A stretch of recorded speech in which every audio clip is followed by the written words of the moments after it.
structure as well. Okay, so this week we are going to be learning about angiosperms, the flowering plants. Let me minimize this. Okay, so the flowering plant life cycle is pretty similar to the gymnosperm life cycle, in which, but this time you have a female gametophyte or an ovule, which has the ovaries contained inside the sporophyll in the flower. So this would be the female right here. So this is the entire female structure, the entire female ovary. Inside the female ovary, there are individual female gametophytes, also known as an ovule. So in this case, there are 8 ovules in one ovary. And then you have the male gametophyte here, which houses the pollen grain. Now these individual pollen grains, these individual little circles that you see inside, are housed in what we call an anther, and that's housed on the sporophyte of the male flower. So as you see here, these individual female gametophytes or ovules are going to undergo meiosis. When they undergo meiosis, it's the same thing as the female cones in gymnosperms, where it produces 4 haploid megaspores, but typically only one of those megaspores survives. And then the one megaspore that survives is going to undergo mitosis, and it's going to produce the female gametophyte or the embryo sac. Now with the male, inside of this anther are the individual pollen grains or the male gametophyte. Now those pollen grains are going to get dispersed. It's going to undergo meiosis. You're going to have the production of the microspore. That microspore is going to undergo mitosis to produce the pollen grain. And when that pollen grain gets dispersed in the wind, hopefully it'll land on the stigma of a flower. So that's that sticky part of the female part of the flower. And I'll go over what each of those looks like in a second. When it lands on the stigma, it's going to get a cue to produce a pollen tube, just like how it does in the gymnosperms. That pollen tube is going to grow down the style of the female portion of the plant. And then when it grows down the style, it's going to go inside the embryo sac. And then it'll fertilize the egg, and then you'll get the production of a new zygote, and then an embryo, and then it'll eventually germinate into a brand new seed or a brand new plant. So the flowering plant life cycle is pretty similar overall to the gymnosperms, except now you have an ovary. Okay, so like I said, with the female megagametophyte or the ovule, which remember the individual ovules are housed in the ovary, you have your one megaspore mother cell that's going to undergo meiosis to produce 4 haploid megaspores. However, typically only one of those haploid megaspores survives. So that's usually referred to as the first stage of the ovule. And then the megaspore is going to go through many sets of divisions to produce in total 7 cells at the end, but 8 nuclei. And I'll talk about why it's 8 nuclei in the next slide. But in total, after it undergoes all of these different divisions, it'll only produce 7 cells, but 8 nuclei. And then these are the 7 cells. So you have your 3 antipodal cells. These still have an unknown function. No one knows exactly what the function is of these antipodal cells. We just know that they're there. So these are the 3 antipodals. You have your 1 central cell with your 2 polar nuclei. And this is going to be really important when we talk about the seed later on. But just keep in mind that this 1 central cell has 2 polar nuclei. And then you have your egg right here, and then your 2 synergids. And these synergids essentially help guide the pollen tube. They also aid in fertilization, and they can help the zygote develop into the embryo as well. And it makes sense that these 2 synergids are close to the micropyle. So remember that the micropyle is basically the small opening in the ovule, specifically the small opening in the integument, which is this outermost layer right here, that will eventually become the seed coat for a fertilized seed. So this micropyle will typically is where the pollen grain is kind of trying to find and hoping to land. When that pollen grain lands on this micropyle, the pollen grain is then going to get a hormonal cue to produce the pollen tube. And that pollen tube is going to go down into the synergids and then eventually into the egg. It'll burst, it'll release the sperm, and then the egg and the sperm will undergo fertilization. But again, within one ovule, there are 7 cells and 8 nuclei. And the reason why there are 8 nuclei is, again, because this central cell has 1 extra nuclei. So 2 nuclei in total. Does that make sense? Yeah?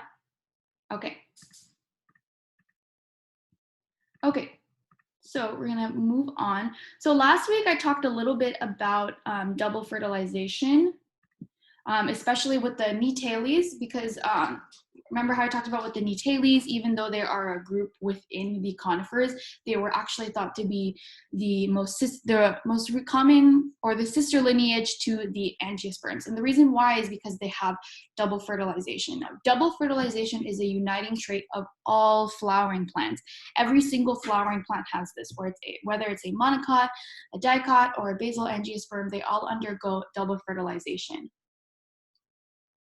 So with double fertilization, it basically means that both the sperm cells that the pollen grain produces is used. If you think back to the gymnosperms, the pollen grain also produced 2 sperm. However, only one of them would fertilize the egg and the other one would die.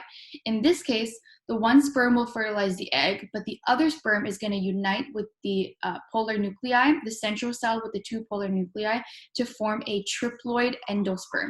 So an endosperm with 3 copies of the genome, essentially. And this triploid endosperm is essentially, or eventually, going to become basically the food supply, and it's going to provide all the nutrients the embryo needs in order to grow. So again, double fertilization, one sperm unites with the egg, the other sperm will unite with this central cell or with the 2 polar nuclei to produce your triploid endosperm. And again, that is going to act as the food supply for the embryo. If you think back to the seeds of the gymnosperms, the food supply for the embryo in that case was haploid because it was just the female gametophyte. Whereas in angiosperms, the food supply is triploid for the growing embryo. And then when fertilized, this ovule will eventually develop into a seed with a seed coat. So you'll no longer have this integument. When the seed is fertilized, it'll become a seed coat, which is still the outermost layer. Okay, so I showed you guys a similar image of this last week when we were talking about the pollen grains of gymnosperms. It's the exact same thing where they have 2 cell types. They have a tube cell, which will produce the pollen tube. And remember, the pollen tube is essentially carrying that sperm to the egg, and then it'll eventually burst so that the sperm can fertilize the egg and produce a zygote, and then eventually an embryo. And then you also have your generative cell, which will produce your 2 sperm cells, which again is going to be carried by the pollen tube that is produced by the tube cell. So again, 2 cells that make up the pollen grain, the tube cell and the generative cell. Okay, so now I'm going to go over the different flower parts. Every single flower part, whether it's the petals, the sepals, the female reproductive structures, or the male reproductive structures, they're all essentially modified leaves. And there are 3 non-reproductive structures that I'm going to go over. We have the receptacle, which is this thickened portion right here, this thickened stem material from which the flower part is going to grow out of. So again, this is the receptacle. You can almost think of the flower essentially sitting on this. If you look at the underside of this flower right here, this would be the receptacle. And then you have your sepals. These are the ones that really do look like true leaves, but again, it's just basically a modified leaf. So usually the sepals are going to be the green and true leaf looking like structures. And all of these sepals together make up a calyx. So again, in this model right here, this would be your sepals. And then you have your petals. Now these are typically going to be the colorful portions and what attracts specific pollinators. So in the petals all together make up what we call a corolla. So petals, sepals, and then the receptacle, which is basically this thickened part of the stem that the flower sits on or grows out of. And these are all the non-reproductive structures, but again, they're all essentially a modified leaf. And then we have our reproductive structures. So we have our male structures and our female structures.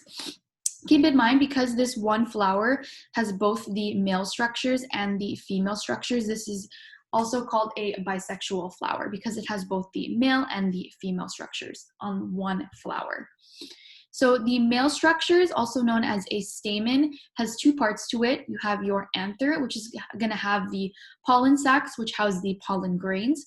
And then you have your filament right here, which basically keeps the anther upright. And then you have 3 parts to your female reproductive structure, also known as your pistil. You have your stigma, and the stigma is usually going to be really sticky so that when pollen is dispersed in the wind or when some kind of insect is carrying the pollen on its back, it'll easily stick to the stigma. So that's where, this is the stigma right here at the very top. And then this is the style, which is this elongated, almost neck-like structure. And the style is where the pollen tube is gonna grow down into so that it eventually reaches the ovary. And remember, the ovary is the structure that's going to contain the individual ovules or the female gametophytes. So again, the female reproductive structure as a whole is termed the pistil, and it's made up of the stigma, the style, and the ovary. And the stigma is usually going to be pretty sticky to allow the pollen to stick to it. And then the style is this elongated structure that allows the pollen tube to grow down into the ovary. And then you have your male structure, also known as your stamens, which is made up of your anther and your filament. And your anther is going to house the pollen sacs. Usually there's 4 pollen sacs to an anther, and each of those pollen sacs are going to house tons and tons of pollen grains. So these are the reproductive structures. And then once again, your non-reproductive structures of the flowers are the petal, which is usually the colorful portion, the sepals, and then the receptacle. Anybody have any questions so far on the structures?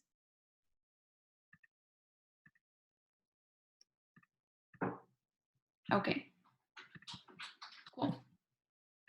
Okay, so let's move on into the different flower types. So like I said in the last slide, because this one single flower has both the male reproductive structures and the female reproductive structures, that is what we call a bisexual plant. That's most likely what you're going to see in a lot of the flowers that you see outside. However, if it's a male flower, so meaning that it only has stamens, so only the anthers and filaments, then it is a male flower. But if the flower only does not have any stamens at all, it only has the pistil, so the stigma, style, and the ovary, then it is a female flower. But we also have dioecious species versus monoecious species, which is what we went over a lot last week. Dioecious species is when male plants will only have male flowers on them, and female plants will only have female flowers on them. And then we have a monoecious species where they have separate male and female flowers on the same plant. So that doesn't necessarily mean that all monoecious species are going to be bisexual, because you can have on the same plant a male plant with just the male parts and a female plant with just the female parts. Does that make sense? Okay.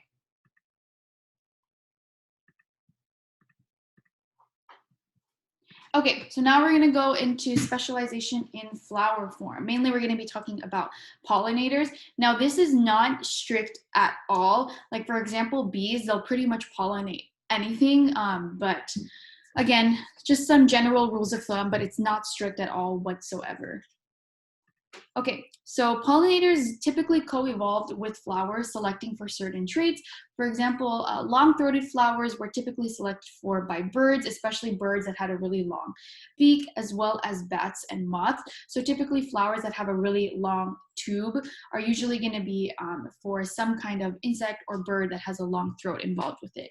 And then flowers that have a nice landing pad on it, so something that allows for insects to essentially sit on, are typically for bees, flies, and butterflies. So for example, a bee right here can perfectly sit on this flower with that nice landing pad right there.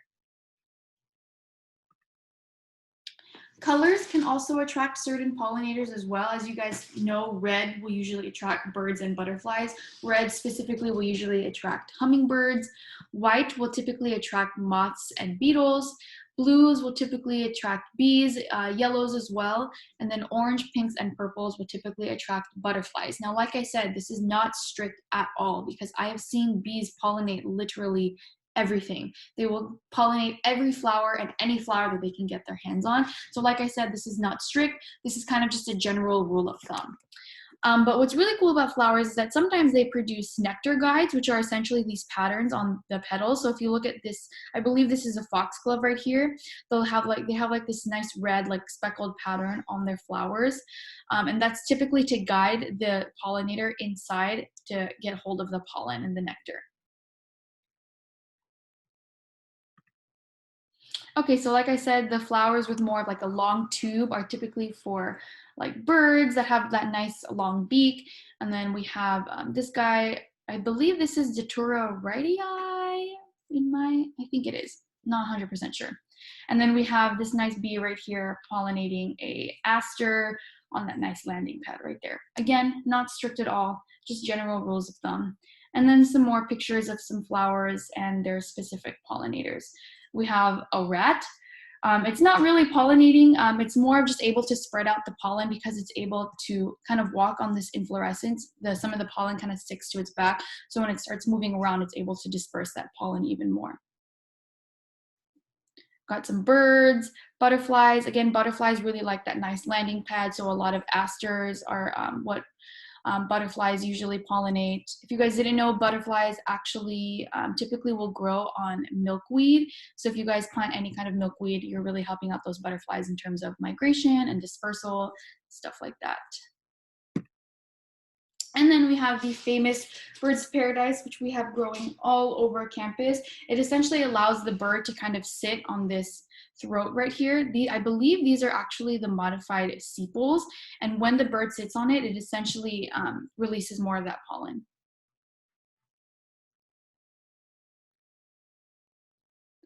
The difference between regular pollination and the rat. The only difference is that the rat might be trying to get the nectar, but there's really not a big difference because when the pollen is sticking to it, it's still spreading it out, spreading out all that pollen and allowing for the flowers to reproduce. Does that make sense?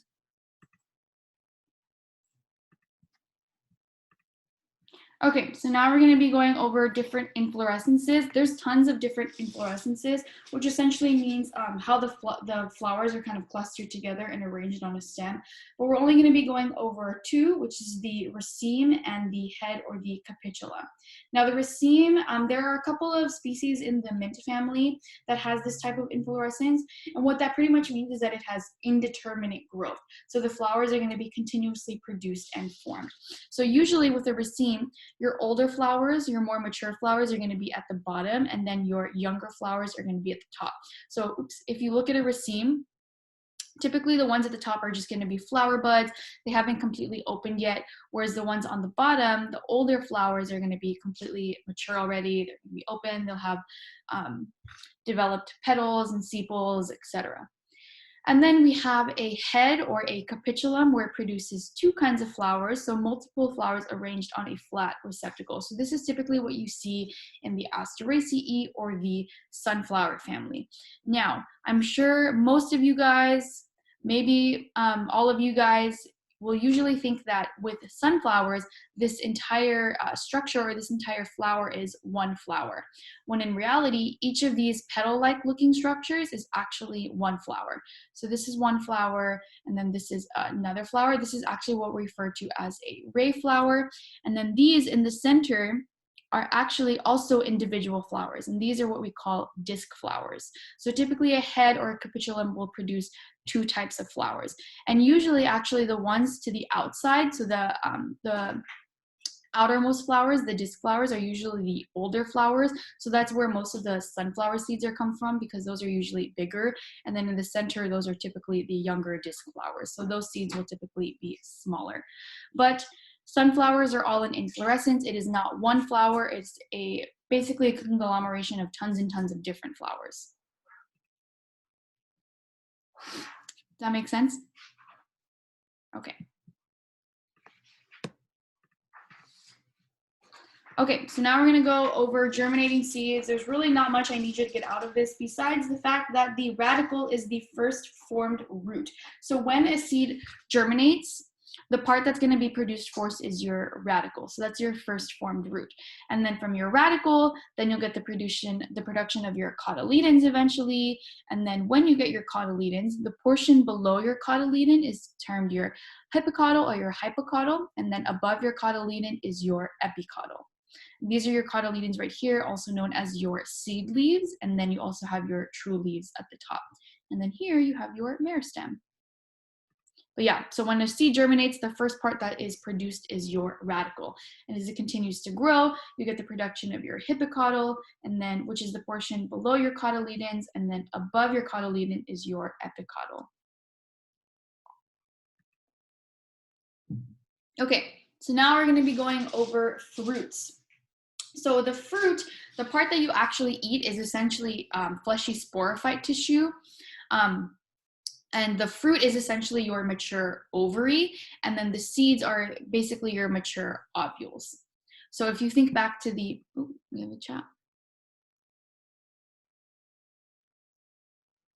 So the sunflower, hold on, did I read that correctly? So the sunflower is an inflorescence. So each of these individual parts is one flower. So this is one flower, this is what we call a ray flower, and then this is the disc flower. It's really hard to see, but for example here, here's your stigma, here's your style, and then down at the bottom is your ovary for the disc flowers. The ray flowers, it's not really hard, it's pretty hard to see in this diagram, but if you zoom in on a ray flower right here, there is the stigma, the style, and the ovary. So this kind of curly part that's sticking out is the stigma of your ray flower. And then down in here is where all the ovaries are. But this is one flower, another flower, and then altogether this is one inflorescence. So pistil is referring to the female structure and stamen is referring to the male structure. So the pistil is the stigma, the style, and the ovary, which is what is seen in this diagram here. Stigma, this would be your style, and then your ovary, and then your stamen is your anther and your filament, which in this case looks like it's just a female flower, which is why you only see the stigma, the style, and the ovary.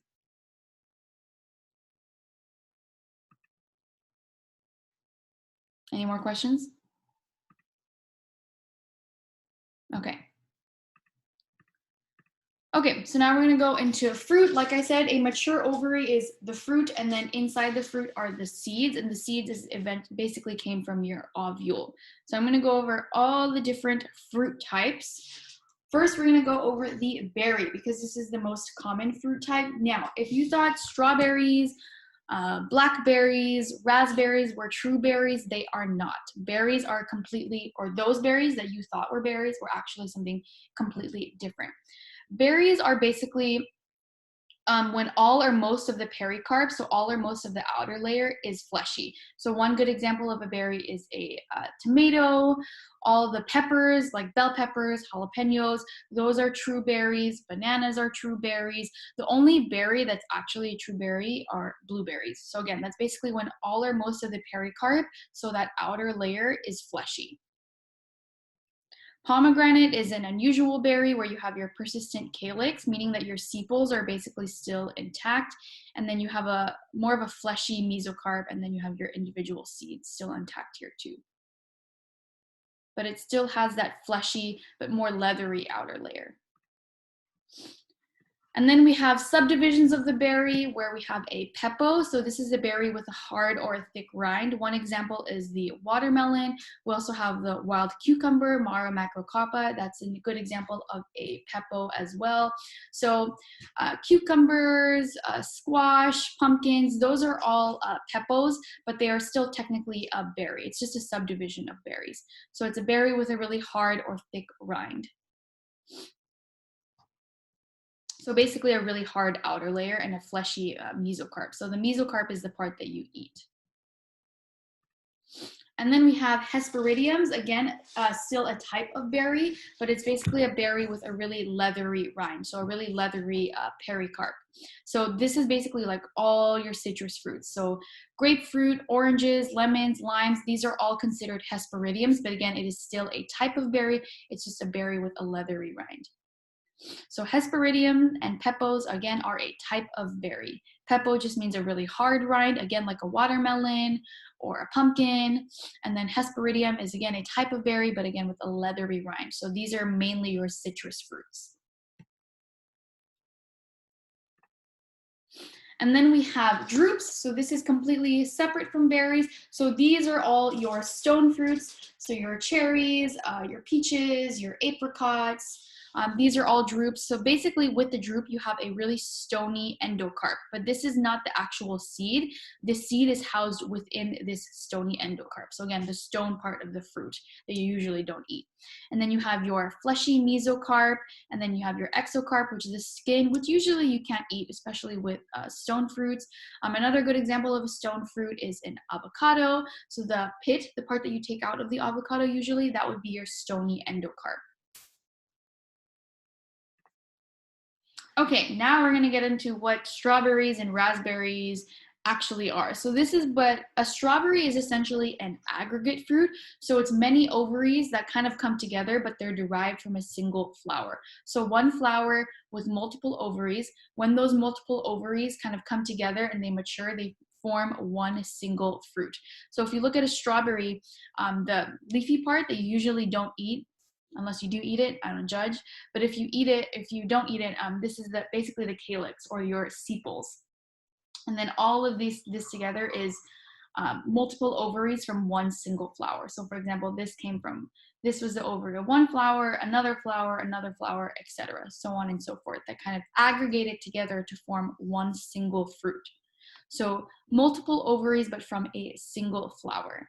So again, good examples are strawberries and raspberries. And then we have a multiple fruit. I believe a blackberry and a black mulberry are actually considered a multiple fruit because they're many ovaries, but from many individual flowers. So whereas with aggregate fruits, it was one flower with multiple ovaries. With a multiple fruit, it's multiple flowers, each of them having one ovary coming together to form one single fruit. A good example of a multiple fruit is actually a pineapple as well. So each of those little chambers is essentially an ovary that came from an individual flower in your pineapple. Okay, so those were all the fleshy fruits. Again, the fleshy fruit just means that the fleshy part is the pericarp, or sometimes it could be the mesocarp as well. Any questions on fleshy fruits before I move into dry fruits? No? Okay. So dry fruits are usually like your nuts, your legumes. Oh, wait, we have something in the chat. Could berry be multiple type at once? I'm not sure if I understand your question. Do you mean if it could be a multiple and an aggregate? Because if that's your question, then no, technically it can't.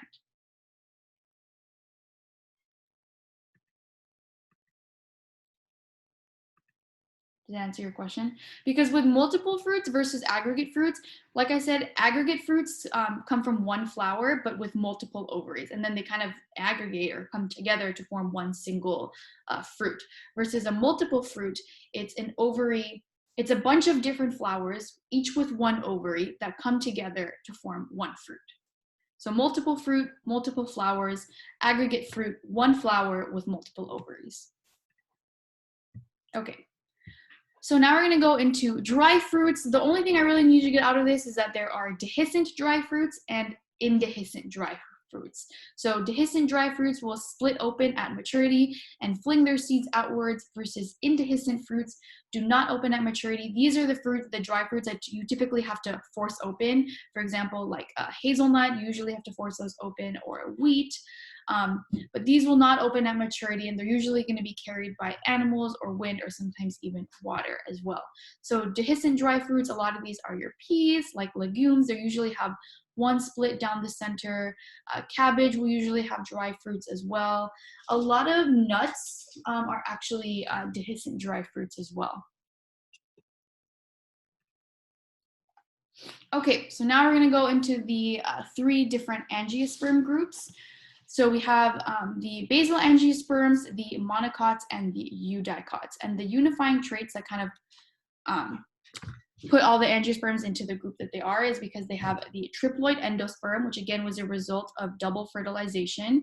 So that's because the one sperm united with the egg, but the other sperm united with the central cell with the 2 polar nuclei to produce your one triploid endosperm, which again, that's going to act as the food supply for the growing embryo. And then obviously angiosperms have the production of fruits, flowers, and an ovary / a carpel. And remember, the ovary, when it's mature, will eventually become your fruit, and the individual seeds within that ovary or your fruit were your female gametophytes or your ovules. So these are some unifying traits of the angiosperms. Okay, so like I said, you have triploid endosperm and the production of your fruit, flower, and your ovary. That is a unifying trait for all angiosperms. So that's your basal angiosperms, your monocots, and your monocots are actually technically a basal angiosperm, but because they have such separate characteristics, we usually just call it its own group. But they technically are basal. And then we also have the eudicots, also known as the dicotyledons. Eudicots, dicots, same thing. You can use those terms interchangeably. But for the basal angiosperms, these were the first flowers to be animal pollinated. They do have many flowers and many flower parts. And with basal angiosperms, because it's actually hard to tell the difference between your tepals and your sepals, your sepals and your petals, we actually refer to those as tepals. So when you can't tell the difference between your sepals and your petals, you can just call them tepals.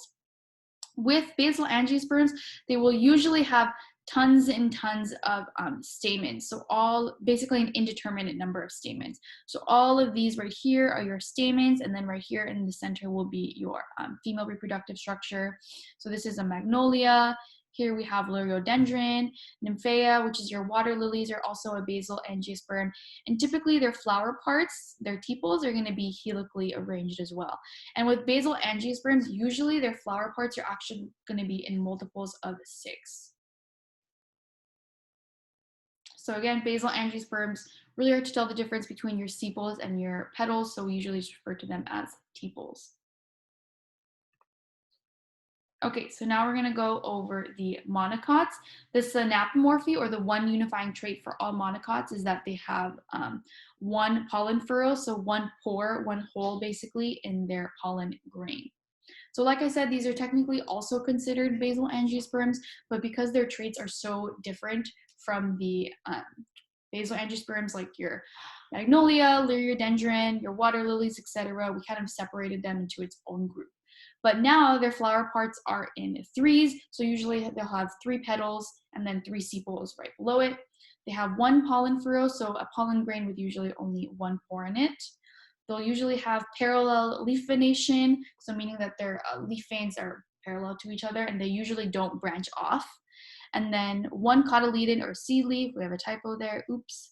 And then their vascular bundles are typically going to be arranged in a tactostelic arrangement. So if you think back to primary growth, that basically means that their vascular bundles are randomly arranged throughout the stem, and that usually will mean that they don't have a true or central pip because their vascular bundles are kind of all over the place. And then we have the eudicots. So this is the more derived group. And these guys have 3 pollen furrows or 3 pores to their pollen grains. So again, these evolved much later. This is the more derived group. And these guys are going to have flower parts in either 4s or 5s, whereas monocots had them in flower parts of 3s. So 4 or 5s are typical of the eudicots. Like I said, they have 3 furrows or 3 pores on their pollen. They have net leaf venation, which pretty much means that their veins will basically branch off from each other. And it'll look like more of a complex system. And I'll show you guys what that looks like in a second. They have 2 cotyledons that get produced when the seed germinates, hence the name dicotyledons. And then these guys have their vascular bundles typically arranged in a ring, so a eustele. So these guys will have that true central pith and then your cortex to the outside of those vascular bundles. And they'll usually also have secondary growth with true wood as well. Actually, a lot of the monocots, like for example, palms, even though they can get really, really big, they don't undergo secondary growth. So what they do instead, at least for the monocots that get really tall, because a lot of them don't undergo secondary growth, they'll usually just add tons and tons of fiber to their individual vascular bundles to help support that growth as they're getting taller. But usually a lot of monocots don't undergo true secondary growth. Okay, so these are the characteristics kind of summed up for the monocots versus the dicots. So for the monocots, they have that one cotyledon, hence the name monocots. Dicots will produce 2 cotyledons, hence the name dicots. In monocots, so like your lilies, your irises, etc., their flower parts are usually in threes. Usually the innermost layer will be your petals, and then the outermost layer or the outer wall will be your sepals. But again, flower parts in threes. Dicots will either be fours or fives. With monocots, they'll have parallel leaf venation. So again, basically that means that their veins are parallel to each other and it does not branch off frequently. Whereas with net leaf venation, you have your one main midrib, and then you have veins or vascular bundles branching off from there, and then more branching off from the lateral ones as well. With monocots, their pollen grain will usually have one pore, whereas with dicots, they'll have 3 pores. And then in terms of their stem arrangement or their tissue arrangement, for monocots, they'll have an atactostele. So again, that means that their vascular bundles are arranged randomly.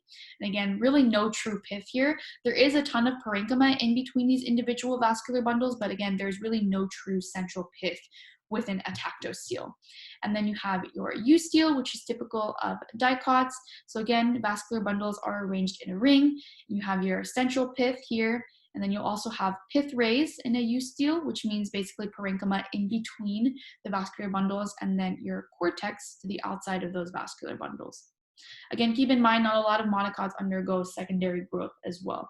Usually they'll just add tons of fiber to their individual vascular bundles. So for monocots, basically what that means is that they have their flower parts in threes. So 3 petals and 3 sepals, whereas for dicots, they'll either have 4 or 5 petals and then 4 or 5 sepals. Does that answer your question? What do you mean by how they differ? What 3, 4, or 5 parts then? Okay, so when I'm looking at the flower, I see like I'm looking at like these. You said the 3 parts as in the steeple, the petals, and what else? And the sepals and the petals. So for monocots, means flower parts in threes. So they'll have 3 petals. So in this diagram, the red here are the petals, multiples of 3. Oh. Your sepals are in multiples of 3 as well. Oh, dicots, flower parts in 4s or 5s, meaning that they'll either have 5 petals, in this case this flower does, and then 5 sepals, which would be below that. Oh, okay. Okay, yeah. For the monocot, I thought those were 6 petals. I didn't realize. No, basal angiosperms are in 6, multiples of 6 usually. Some basal angiosperms are multiples of 12, some are 6, but again, those are the basal angiosperms. Monocots are in 3s. For sure. Okay, so again, this is just showing you the difference between the atactostele, which is typical of monocots, and the eustele, which is typical of eudicots. So again, for the atactostele, pretty much what that means is that their vascular bundles are arranged kind of randomly all throughout the stem. So really there's no true central pith, but this is all essentially parenchyma in between the individual vascular bundles in a monocot. And then a eudicot, you have your central pith and your vascular bundles arranged in a ring. So remember, it's always xylem to the inside, phloem to the outside, and then each vascular bundle will always have a fiber cap attached to it at the top. And then here would be your cortex, which is always to the outside of the vascular bundles, and then your epidermis, which is the outermost layer, whether it's a monocot or a dicot. Keep in mind, once again, the monocots don't usually undergo secondary growth. So a lot of them will actually just keep adding more fibers to the tops of these individual vascular bundles to aid in that growth. And then basically, monocots versus eudicots, the only thing I need you to get out of this is that the seedlings for the dicots, which is here on the left, will produce 2 cotyledons, whereas the monocots, one good example is corn, will only produce 1 cotyledon, which is this right here. But both of them will have that triploid endosperm, which again is basically the food tissue. Okay, so that is it for this lecture. This is posted to your Blackboard already, so you guys should have access to this. I posted it in both PowerPoint and PDF version. As soon as this Zoom meeting is up, this video is then going to convert to an MP4, and then I'll go ahead and upload that to